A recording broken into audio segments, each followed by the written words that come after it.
Good morning. अगर अगर हम टाइटन की बात करें तो काफ़ी शानदार अपडेट्स हैं और पिछले क्वार्टर की तरह यहाँ भी अगर आप देखें तो गोल्ड ज्वेलरी बिजनेस आपको मोमेंटम में देखने को मिल रहा है। इनफैक्ट डोमेस्टिक बिजनेस में 38% की ग्रोथ है और उससे बेहतर ग्रोथ है ज्वेलरी सेगमेंट की, जो 41% की ग्रोथ आती हुई नज़र पड़ रही है। तो क्लियरली जो फेस्टिव सीजन वाला क्वार्टर था, जहाँ हमने दिवाली देखा और बहुत सारे दूसरे फेस्टिवल्स देखे, उसके चलते मोमेंटम काफ़ी स्ट्रांग है।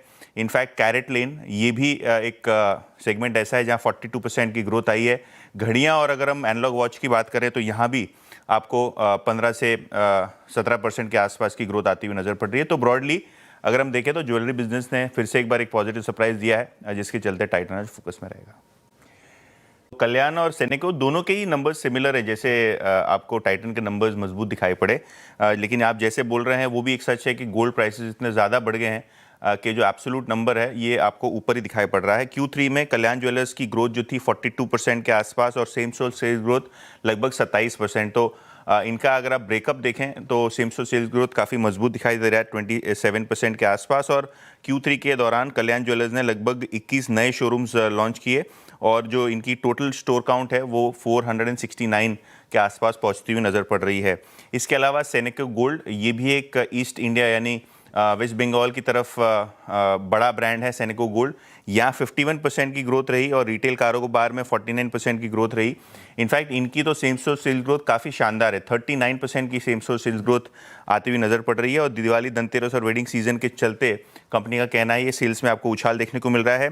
FY26 में 25% ग्रोथ की गाइडेंस कंपनी ने मेंटेन की है और अभी तक अगर हम बात करें 9 मंथ एंडेड में तो 31% ग्रोथ तो रही है। तो कंजर्वेटिवली मैनेजमेंट ने अपना जो गाइडेंस है वो रीट्रेट किया है। और अगर हम डायमंड बिजनेस की बात करें तो यहाँ भी 36% का ग्रोथ आता हुआ नजर पड़ रहा है। ओके, चलिए तो अच्छे दिखाई दे रहे हैं आशीष। इनफैक्ट कंपनी का कहना ये है कि जीएसटी कट का बेनिफिट धीरे धीरे पर्कुलेट होता हुआ नजर पड़ रहा है और अभी जो इनपुट कॉस्ट है वो काफ़ी धीमे पड़ गए हैं, जिसके कारण मार्जिन्स पे भी एक पॉजिटिव असर आपको देखने को मिलेगा। लेकिन सबसे अहम आंकड़ा है वॉल्यूम ग्रोथ। तो अंडरलाइंग वॉल्यूम ग्रोथ कंपनी के हिसाब से नियर डबल डिजिट है, यानी 9 से 10% के बीच में इनकी वॉल्यूम ग्रोथ देखने को मिल रही है और उसी तर्ज पे आपको एक डबल डिजिट रेवेन्यू ग्रोथ भी देखने को मिल रहा है। तो लग रहा है कि काफ़ी शानदार क्वार्टर गोदरेज कंज्यूमर का रह सकता है वॉल्यूम ग्रोथ के लिहाज से और ग्रोथ के लिहाज से।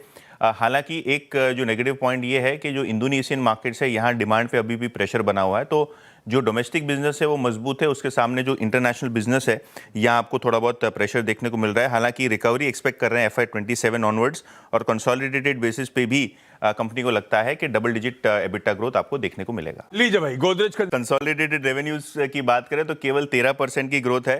कंपनी ने जो एक्सचेंज पे रिलीज डाली है उसमें लगभग 2400 करोड़ से थोड़े ज्यादा का रेवेन्यू ग्रोथ आपको देखने को मिल रहा है। और लाइक फॉर लाइक ग्रोथ जो LFL बोलते हैं हम लोग, यहाँ जो ग्रोथ रही है वो 5% रही है। 75 नए स्टोर्स खुले हैं और स्टोर काउंट लगभग 2400 के आसपास पहुंचता हुआ नजर पड़ रहा है। तो ब्रॉडली अगर हम देखें तो ये जो QSR सेगमेंट है यहाँ हमने थोड़ा बहुत स्लो डाउन भी देखा है, जहाँ पिछले क्वार्टर जुबिलेंट फूडवर्ड ने थोड़ा बेटर काम किया था। लेकिन अगर हम इस टाइम की बात करें तो शायद आपको ये 5% LFL थोड़ा कम लगेगा।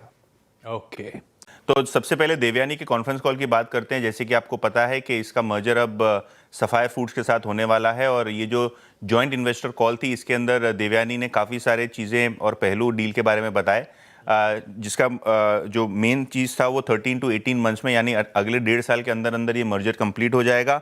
जो मार्केटिंग है KFC की वो अब यम ब्रांड्स पूरे तरीके से कंट्रोल करेगी और ऑब्वियसली जो KFC की टेक्नोलॉजी है, प्लेटफॉर्म है, प्रोडक्ट्स हैं, इसका पूरा लेवरेज इस मर्ज एंटिटी को मिलता हुआ आपको नजर पड़ेगा।